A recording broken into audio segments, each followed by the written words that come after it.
Welcome to the Tarot Coven Cast. Real people, real talk, real magic.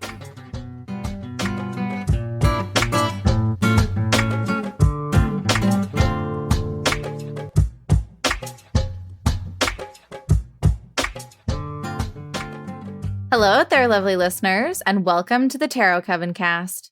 I'm one of your hosts, Jasmine.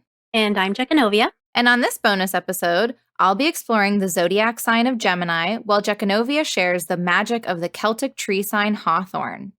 So let's dive right in.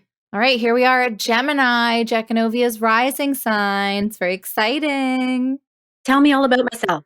I will. I can't wait. Okay. But actually, that's a good point, is that when I think I mentioned it last time, but these are just kind of the general energies of the signs. But you can absolutely... We're not talking about actual birth date signs and stuff. But there are some moments where I will bring up how it can relate to you specifically, Jekanovia. At least one point.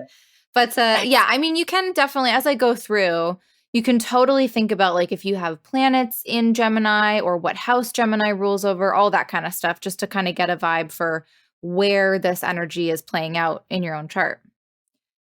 Okay, so the approximate dates for Gemini are May 20th to June 20th. And in 2021, it's going to run exactly that, from May 20th to June 20th, although it will leave Gemini and enter Cancer very, very late in the Eastern time zone on the 20th. The polarity is masculine, it's yang, and it's active. So this means it's an expressive sign, it's outgoing, it's action-oriented, objective, giving, fast, and logic-based. The element, which is the interaction or temperament of the sign with the world, is air, which is wet and hot. So the exchange of ideas and interacting with others, networking. Air signs are very driven by information, innovation, and social pursuits. Every time, like when you say like the interaction, so the temperament, when you like for this one, air was wet and hot. I always think of like, the old school healing like modalities where you had wet or whatever, all Cold the different and dry humors. Yeah, the humors. And I'm curious, and I'm going to have to look into this because I'm not sure that you'll know this, but I wonder if that also will correspond, because they would heal people based on what their whatever was, so their temperament was. So I'm wondering if it also would coincide with their zodiac. So that's something I'm going to look at. Yeah. I'll report back. Please do, and then definitely report back. Yeah. And this is when I mention things like hot, wet and hot, or I think with earth signs, it was dry and cold. This is a specific sort of, I guess you could call it sect of like traditional astrologers that would also look at those kind of pieces of the zodiac sign. Like not all astrologers will use that, but there are some astrologers that look at even planets having particular elemental makeup like that. So yeah. Super cool. All right, so the modality of Gemini, which is the mode of existence of the sign, it's mutable, and it's the transition from spring into summer, at least here in the Northern Hemisphere, and it's when summer is just beginning to sort of bubble up. So mutable signs are flexible and adaptable. They can sometimes be known as like the jack of all trades, but master of none. Variety is very much needed with mutable signs because the energy can become very easily distracted or bored, and they're just driven by new experiences. So when we combine the air element with the mutable modality, we get the butterfly or the bee, the cyclone or the whirlwind. It's a really significant shift when we move from fixed earth in Taurus to mutable air in Gemini. We're going from the rock in the garden to the butterfly moving around from flower to flower, or the bee moving around from flower to flower. There's a real thirst for knowledge and a really buzzy energy, like staying put can be quite difficult under Gemini energy. And again, really motivated by learning and connecting. So Gemini's planetary ruler is Mercury. And of course, Mercury rules two signs, Gemini and Virgo. And Gemini is the more yang and active sign that Mercury rules over. So this sort of reflects the planet's ability to find its way into these little nooks and crannies that no other planet can. So it can sometimes feel a little chaotic. Mercury is the second fastest moving planet, second only to the moon, and it has the most retrogrades and therefore stations of any planet. So it's just its movement, its direction, its speed is constantly in flux. So it really is the butterfly or the bee going from flower to flower, or you might say it's the Gecanovia who can find their way into almost any conversation. Okay. Yeah. I give it to you. So, and what I mean by that, the idea of Mercury getting into nooks and crannies is that it is this planet that can go to different parts of the sky that other planets just don't get to. So it's this really sort of like investigative, curious energy, right? But it's not like a long sustained effort. It kind of just gets in, gets what it needs, and gets out, right? So it's going to a lot of places that other planets just can't go. So this is also where Jupiter finds its detriment or where it's in exile, depending on what languaging you like to use. Because Jupiter is a big picture planet, right? Like it's always searching for the bigger meaning and kind of the truths behind everything. But Gemini really likes the nitty gritty and it wants data and it wants facts. Whereas Jupiter kind of wants to know the underlying purpose of all the data. Like, what do we use this for? What does it mean, right? How can we use it? So Jupiter, I think, just feels a little taxed when it's in Gemini. It's forced to limit its scope in some sense, or just it's unable to provide its natural abundance and expansion. That's so interesting. It's so interesting because in my mind, Jupiter is like all about expansion and creativity and like creating, like the act of manifesting.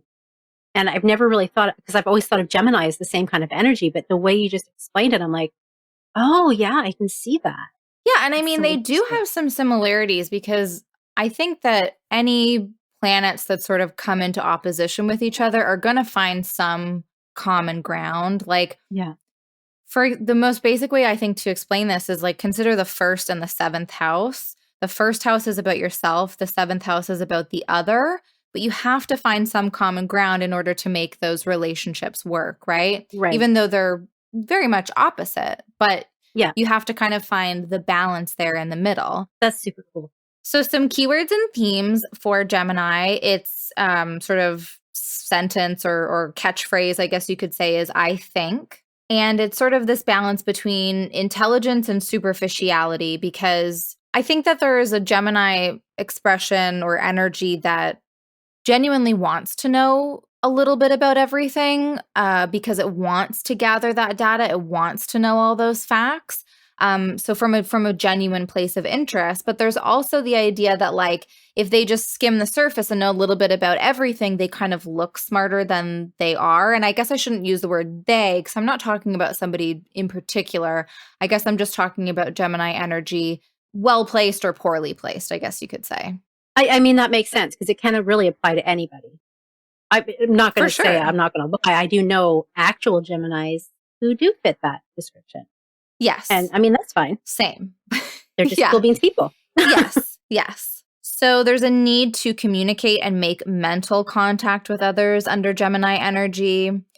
It's a sign that's represented by the twins, and it's therefore double-bodied or representing two or some kind of duality. And in that way, it can be sometimes self-contradictory or two-faced. And that kind of goes for all of the mutable signs. All of the mutable signs are double-bodied, and that would be Gemini, Virgo, Sagittarius, and Pisces. And in fact, you can look to your chart, see where the mutable signs are. And sometimes that is, it could be an area of life where multiple quote unquote things occur or are offered. So just as a very basic example, let's say you had Gemini ruling your fifth house. You may have multiple children, or you may have twins, in fact, because it's represented by the twins. If you have Gemini ruling your seventh house, you may have multiple marriages, things like that. And like I said, so for any house that is mutable ruled, you could start to look at certain things in that way. That's cool. Well, fun fact, my mom is a twin and she's a Gemini. I love that. That's so incredible. Just throwing that in there. That's really cool. Well, and I mean, I don't know if this is exactly how you would describe yourself, but being a Gemini rising, I don't think that you have multiple personalities per se, but you do have like the homesteading Gecanovia, the podcaster Gecanovia, the tarot reader, like there are just multiple ways that you express yourself. I'm multifaceted. Exactly. That's what I call myself. Yeah. But I think that you're able to express in all of those different ways. Like I don't see that any part of it is necessarily more than the other, if that makes sense. Like there's a very equal footing. Yeah. And somehow you are just able to split like that. I like to just bounce between things because otherwise I get completely bored and it's not good for my mental health. Like my mental health will deteriorate if I don't have a bunch of cool things to do to keep my attention. Yeah. And I hope that's come through so far with Gemini energy is that like the need for variety is so important. Mm-hmm. Okay. So this also means that Gemini energy can sometimes be scattered, unfocused, flaky, inconsistent, indecisive, and restless. There's a difficulty in narrowing down choices, but if you have a lot of Gemini in your chart, or if you're just looking ahead towards Gemini season, it's not about having to narrow things down to one choice, but moving from 10 choices to 4 choices can be really beneficial to help, narrow your focus and get things done. Yes. Gemini is also very versatile, flexible, changing, and adapting. It loves to entertain all ideas, discover and uncover info that doesn't occur to most. There's a curiosity, a youthfulness, and an exploratory nature.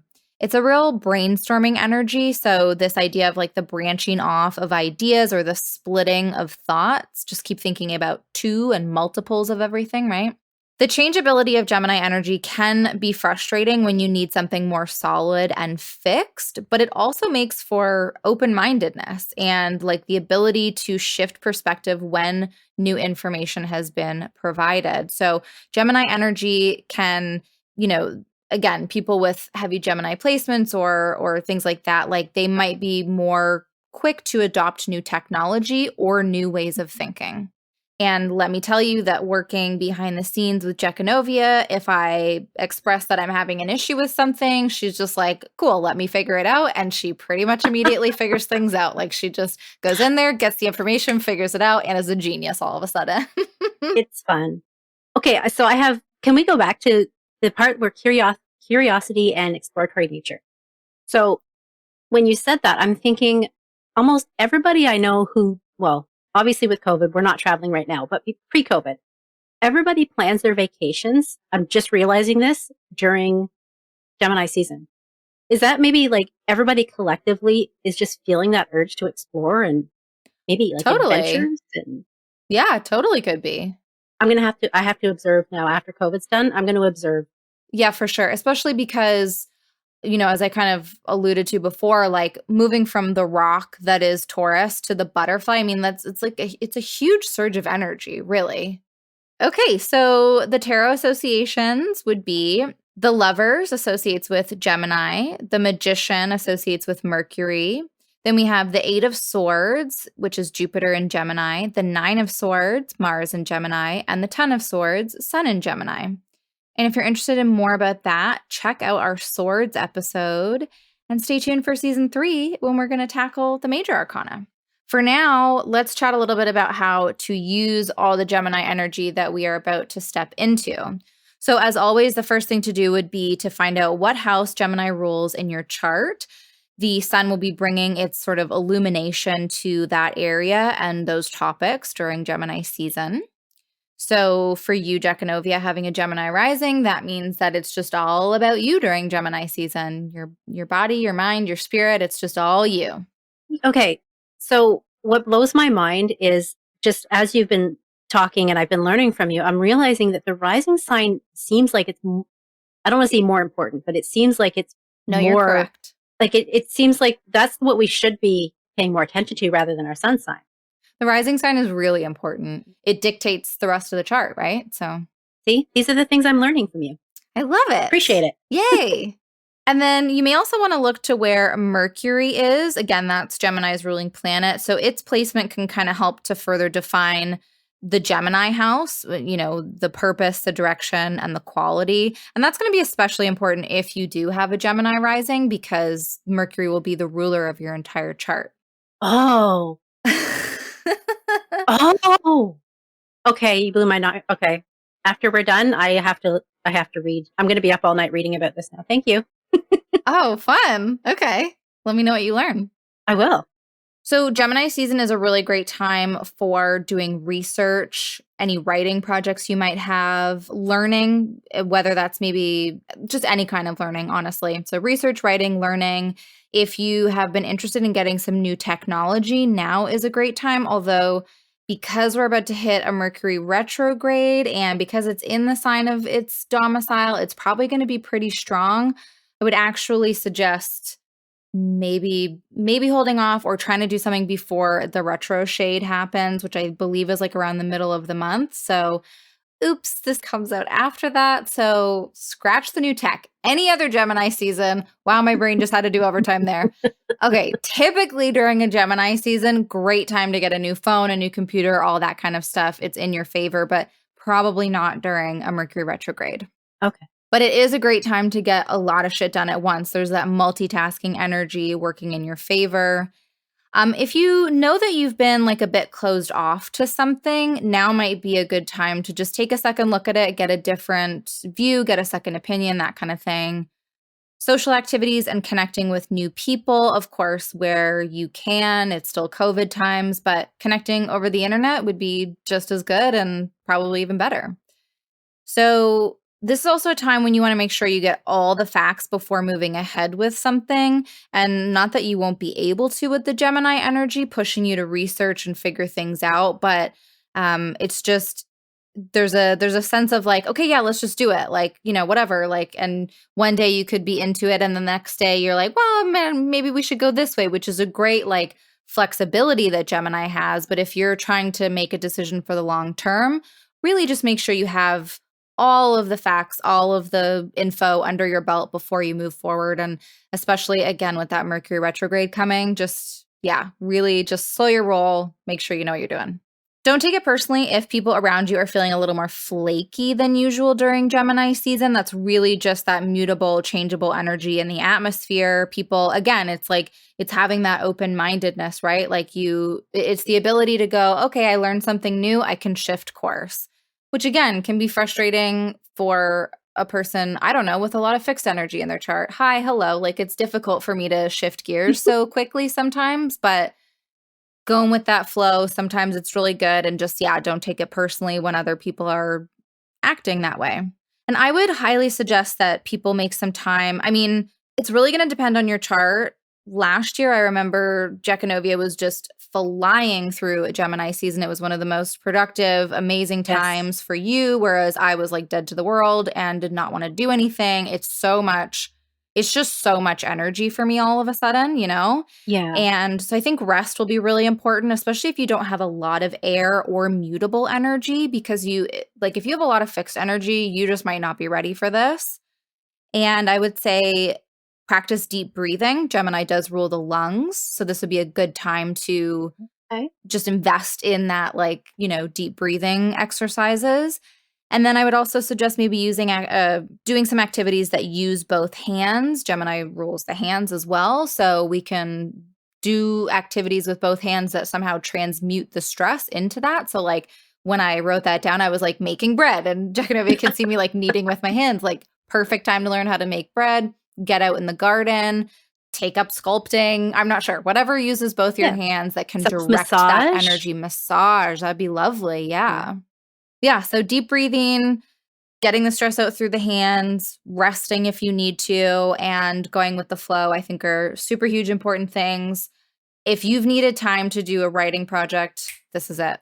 I was wondering, because this year with COVID, and you were talking about how to connect, we need to connect with people, but of course, obviously, distancing and keeping it online.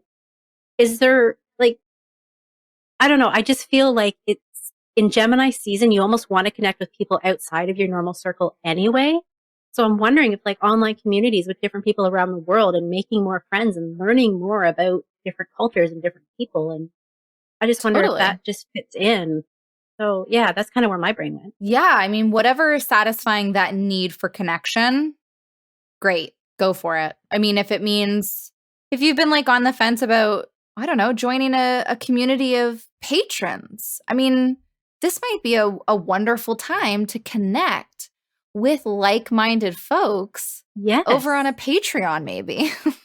Yeah, Shameless like, plug. like a tarot-centered one. Yeah, like if you're interested in like tarot and magic and astrology, like get out there, start talking to people, like I don't know, there's probably some resources out there for you.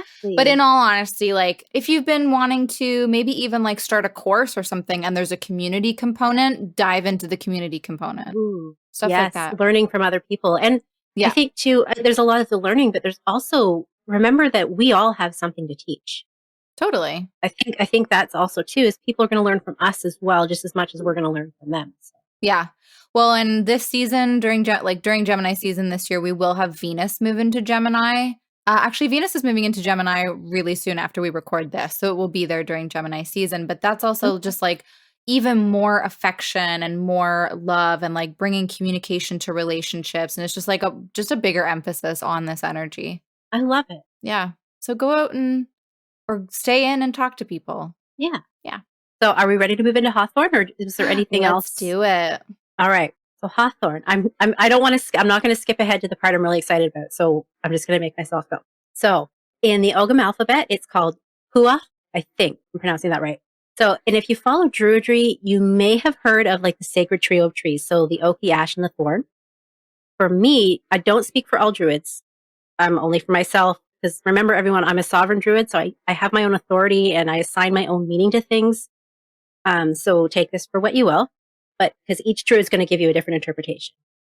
But for me, the oak represents the earth and our physical existence. The ash represents our kind of life force, that creativity and awareness. And the thorn, like the hawthorn, represents our connection to other realms and to the divine and our faith and, things that we feel and we know, but we don't necessarily see all the time. Gotcha. Yeah, so that's to me how that works. And this also runs along with the symbol of the three rays, or the Alwan, which is like that symbol of the Druids with like the three sticks with three dots on top. Oh, yeah. I don't know if everybody's familiar with it, but... we should share a photo. Absolutely. But okay, so for Hawthorn, the approximate dates are May 13th to June 9th. It is the 6th month of the Celtic Tree calendar. And from the Handbook of Celtic Astrology by Helena Patterson, it is 21 degrees Taurus to 17 degrees 59 minutes Gemini. So the polarity, this was really neat to me, okay? And bear with me. So I've seen sources for both, that it's feminine and masculine, receptive and active. And that really, to me, because of its associations with the fairy realm, which a lot of them are non-binary, which, don't have a gender and are gender fluid or transgender. And so this really feels like an empowering energy for the transgender community and the non-binary community. So cool. I feel like if you're in that community, this might be a really good energy to work with if you need some empowerment, or, you're doing some soul searching and, you're just exploring your identity. So try that out and see if it works. It was just something neat I wanted to mention. That's really neat. And if I can interject for 1 second, yes. I don't know that necessarily this would be the case for Gemini, but Mercury does have kind of a non-binary energy, because when you think about, I don't know if we've talked about it on this show, but there is a concept of sect. So the difference between day and night charts, and using the 7 traditional planets, there's a division of 3 and 3. So the sun, Jupiter, and Saturn in the day, and then the moon, Mars, and Venus at night, and Mercury kind of floats between the two. So it's neither sun, or it's neither day nor night. So it kind of has this ability to shift between both. So it does have that non-binary energy. And I mean, again, I don't know if it's specifically Gemini, because Mercury does also rule Virgo, but we definitely have Mercury energy with Gemini. So yeah, and I think paired with Gemini energy too, that it's just that duality, that, yeah, for sure, not necessarily one or the other. It could be both. It could be none. So. Yeah, really neat. Yeah, so I'm sending all kinds of love out to our trans and non-binary listeners. Love you very much. Yes, of course. Okay, so the element is water and fire. Okay, and so the ruling planets Now we're getting close. I'm so excited. Okay, so the ruling planets are Mars and Venus. Okay, so those ones, they're fine. They're cool planets, fine. But also that there's a huge duality there too, between Mars and Venus. Yeah. Yeah. Venus brings things together and Mars separates. Gotcha. Okay, so here we go. Let me geek out. Okay. One of the ruling planets for Hawthorn is Vulcan. And I was like, what the fuck is Vulcan? Because I'd never heard of this before, and it sounded fake. So I had to Google it. And then I kind of geeked out. So it's a hypothetical planet. It's said to orbit our sun, and it's actually closest to the sun, so it's between the sun and Mercury. Okay. There have been reported sightings, but no one's been able to confirm its existence. But here's where it gets really interesting. No one's actually been able to confirm that it doesn't exist either. Right. Yeah. Because they don't know. Yeah. So I was like, whoa, that just blew my mind. So this kind of makes me feel like the fairy realm, right? Like, or even your spiritual practice. So no one can confirm the existence of other planes of existence, but no one can really confirm that they don't exist either. So it's that faith, it's that veil. And it was really cool because in one part that I was reading, it said that Vulcan is veiled by Mercury. Oh. So yes, I was like, I just nerded right out. Yeah, that's really neat. Yeah. So, I mean, it just kind of goes along with like, just because you can't see something doesn't mean it's not there. Yeah. Or maybe only certain people can see it and only at certain times. Or so it just kind of goes along with that whole magical fairy realm. And I loved it. And not one thing or the other. Yeah. Yeah. Yeah. So, I mean, if you're interested thematic through line happening here for sure. Yes. And I ate it all up. Yeah. But I mean, I'm not going to go any further into it, but if you're interested in like science and physics and stuff, you might really like to read the story behind the discovery because it was discovered in, I think it was like 1840s. Sorry, discovered in quotation marks. Right. But yeah. Both discovered and not discovered. Yes. I love the paradox that was going on with it. All right. So the deities that are associated, Arachne, Alwyn, and there's actually a Welsh deity named Giant Hawthorn. I will share the spelling elsewhere because I can't even begin to pronounce it. And then there's Bludewith, I think. I have a video of a really cool person telling the story of that goddess, which is, I love that tale. I think it's actually from the Mabinogion. I might be wrong. But I'll share that link too. And Flora and Hymen. Yes, Hymen. Okay. All right. Goddess of fertility. Go figure. Oh, okay. Okay. Well, that makes sense. It's coming together. Or it's not, I guess. It's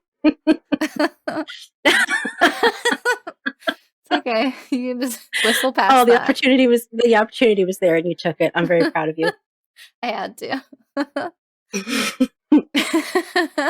All right. So moving on to the mythology, the symbols, and more, because I couldn't just kind of head all these off. We talked about this before. So it's all in one big mash. It's a big salad. No, I think that makes sense. Yeah. So the symbols are the chalice, the blackbird, and the owl. And at this point, I think we're just going to be safe to say that the owl is just consistent through the whole Celtic, because it's been all of them so far. So love and marriage. So there's a lot of hand passings that would be taking place during Beltane season, which we talked about in our Beltane episode. Yeah. Hand passings. So inspiration that comes out of nowhere, new and renewed ideas and motivation, that push. So, I mean, it really reflects a lot of that Gemini energy you were talking about. Seeing things from other people's points of view, adaptation to change and transition. It can act as like a grounding touchstone if you're doing inner child healing and like overcoming any childhood trauma. So Hawthorn energy can be really like if you sit with the tree or, maybe hold some of the branches in your hand or whatever works for you. But it's definitely a really powerful tool if you're doing that kind of work. And the need to, or desire to apply multiple talents or areas of expertise. Wow. So this kind of, it struck, and it's funny because I know you're probably thinking, oh, you're Gemini rising, but I thought of you because you have this gift of like astrology and tarot, but then you also bring those together with your gift of being able to explain things, your gift of teaching. So it's like you're combining those three. It's like that trilogy of magic from jazz. Well, you were correct that I was immediately thinking about you and Gemini. Okay. So the multitasking and the ability to juggle many things. Also, it can help you prioritize things to avoid overwhelm. So if you're, for instance, remember last year you were saying you were like not having any of it. You just couldn't, you were done. So Hawthorn actually, now that I know this, I could have suggested it, but it could have actually helped you kind of ground in and get your head straight and not feel that crazy, chaotic energy. Yeah. Okay. Yeah. Okay, so people who are artists, actors, writers, they can be drawn to the magic of Hawthorn. So it's interesting because you were actually talking about writers. This is a great time to write. So yeah, I was just trying to think like maybe there you can make some kind of something to go on your desk that's Hawthorn, or maybe burn some Hawthorn branches if that's safe to do so. I will check that. Yeah, we should, but I'm sure that there's something. I mean, I wonder if you could just bring a piece of it to your desk where you write or something, or I mean, Yeah. Well, I mean, I used to have a Hawthorn just outside the house I used to live in, but they're really cool because it's like this straight branch with these huge spikes that just kind of pop out of it all over the place. So when it sits on a desk, it looks like art. It's so oh, cool. cool. Yeah. Yeah. Well, and I mean, you could probably make, I mean, depending on what kind of person you are with crafts, I'm sure that there's lots of things that you could make with some Oh, branches. yeah. I mean, you probably want to wait for some fallen branches, but you know. Yeah. Although hawthorns do take pruning very well. So if you need to clip a little bit off, it's not going to hurt the plant. Right. As Okay. from a gardener perspective. Yeah. Well, then you could just make like a little, I mean, instead of having flowers on your desk, you have a little vase of that. And that's just, that's there for your inspiration or whatever. You can even just collect up a bunch of hawthorn thorns, like the actual thorns, and just keep those in a little jar on your desk. Yes. Yeah. Make a little spell jar with it or something. Yeah. Throw in some like clarity crystals or something for writing and. Exactly. Okay. All right. So some other things that hawthorn energy is really good for is like recognizing your own and other people's weaknesses in order to strengthen or to know where to attack. Now, I know that sounds really cruel, but you know, this is mythology going back thousands of years. So yeah. But it could also be, for instance, you have a boss who you want a promotion from that boss.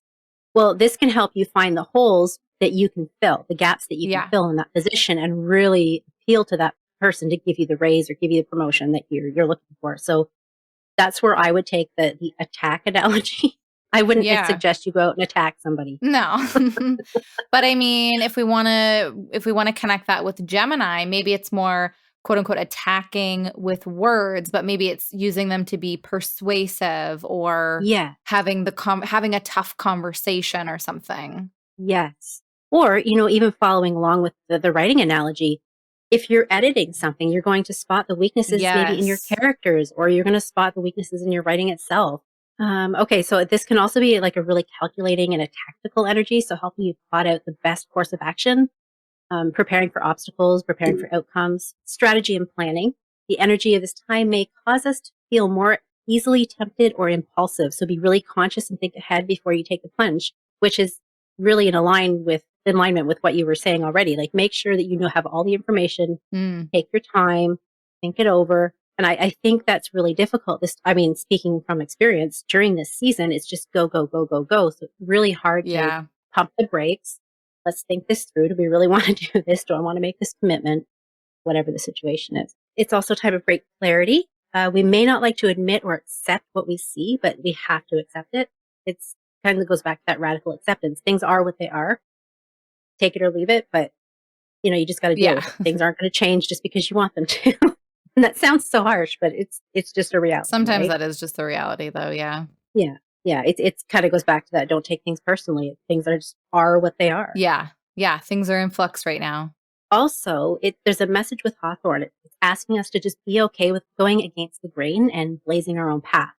Don't be afraid to do things differently. You don't have to do things just because that's how they've always been done. It's also thought to be the time when fertility hit its peak, particularly in the masculine side, if you know what I mean. Mm-hmm. The blossoms are known as a powerful aphrodisiac. And I wonder, everybody was getting it on at this time of year because it was spring and marriages were happening, right? So of course it's just associated with that. Also being able to see things that aren't obvious to others, which brings us back to that super cool planet that's not actually a planet. So it's trusting that things are going to either work out as they are, trusting your intuition. There's just a lot of believing in things that maybe you can't see yet. Believe that your plans are going to work out. Don't listen to other people who tell you they're not. You can also use Hawthorn in forgiveness and release of anger spells. They're really good for good luck, and fertility spells. And they can represent resistance to oppression, colonization, and evangelism. I was like so excited about that. Yeah.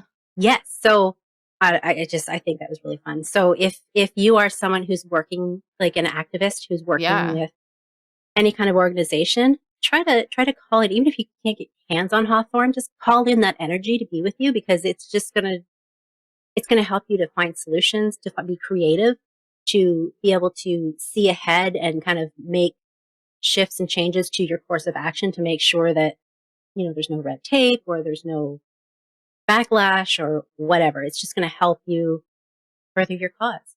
Awesome. Okay. So moving into kind of what the ancestors used to think, they believed that the hawthorn would deliver your prayers to whatever deity you were praying to. So the petals would like float away on the breeze. And carry your intentions with them. Because if you've ever seen a hawthorn, the flowers are just so delicate, and like a big windstorm just blows them everywhere. Okay. I thought that was really cute, and it made me happy. That's very sweet, yeah. Some people believe that hawthorn trees mark gateways to the fairy realm. Ooh. To have a hawthorn planted near your home can mean that the fairies roam the area. So if you work with the fae, make them offerings like cream, shinies, like, coins and pretty rocks and stuff. Honey, candies. Just be really sure not to cross them. So I've heard. 0 out of 10, do not recommend. Oh, I'm just looking up a picture of hawthorn. It's like these white flowers are so gorgeous. Yeah. I used to pick the blossoms and have them in tea. They don't have a lot of flavor, but just, I don't know, having them in my tea just felt magical. Oh, well, then that's maybe another thing you could do. I mean, if you're into tea and you're looking to do like a writing project or a research project, whatever, I mean, bring that energy through the tea. Yes, there you go. The thing is with hawthorns, they bloom for a very short period of time. So when you see them bloom, grab them quick. Go. Dry them out. Yeah, because they do not last long. It's just like the fairies. Like, it's a glimpse and it's done. It's over. Right. They've also been known actually to ward off evil. Some people attribute this to having like the protection of the fae, like when you're making your offerings and stuff. Because if the fae like you, ain't nobody's going to fuck with you. That's it. So respect the fae and they respect you back. And in some places, now this is really cool. So in some places, the fairy realms are not to be trifled with, and it's actually taken really seriously. For example, there's a highway in Ireland. It's the M18 highway in Ireland. They actually redesigned and rerouted an entire highway so that they didn't need to cut down or get any damage near this big hawthorn tree, this ancient hawthorn tree. Whoa, that's incredible. Right? I'm like, that's just, to me, it's awesome. It's just awesome because it's a respect for nature, right? It's a respect. Yes, You just leave it. Yeah. That's where we need to live. In a place that respects a tree in that way. I mean, come on. Yes. Because if I remember correctly, like, it was like an extra year or so that it took them to build this highway beyond what they were supposed to because they had to redo it. And yeah, I'm sure. Yeah. So it's not just as easy as like, oh, we'll just do it over there. Yeah, exactly. Yeah. So, okay, rinsing your face with hawthorn blossom water is said to keep you youthful. And it's also meant to bring out your inner beauty. So, like, beauty only skin deep stuff, it kind of mashes that away and says, no, it's going to draw out that beauty to make you beautiful. People are going to see that inner beauty rather than just focus on only your look. So I thought that was really good for some self-care, self-love, kind of magic. Medicinally, it's been used for millennia to help calm nerves and bring peace and calm to someone's heart.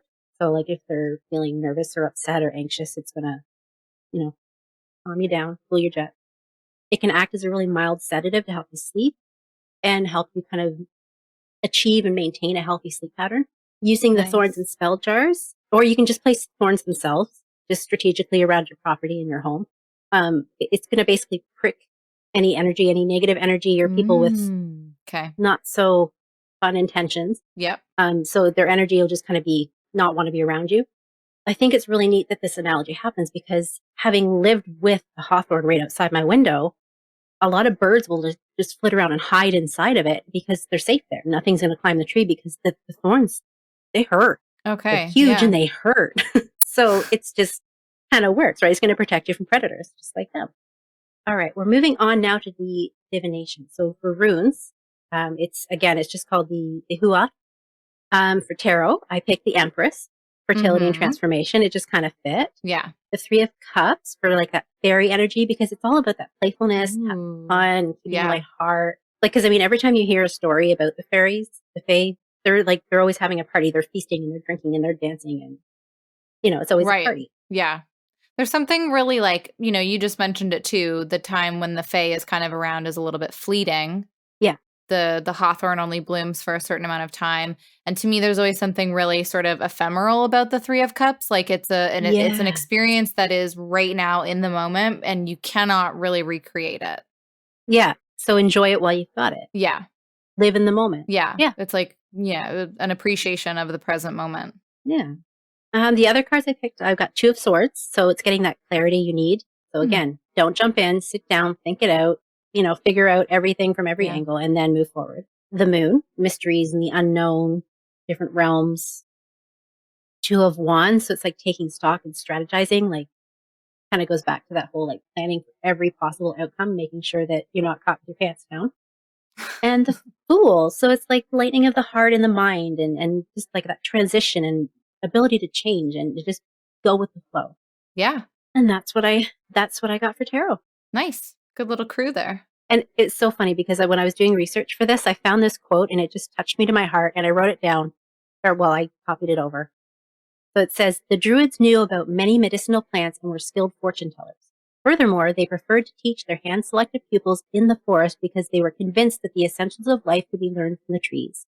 I was like, aww. Oh, and that's by Franjo Cherhart.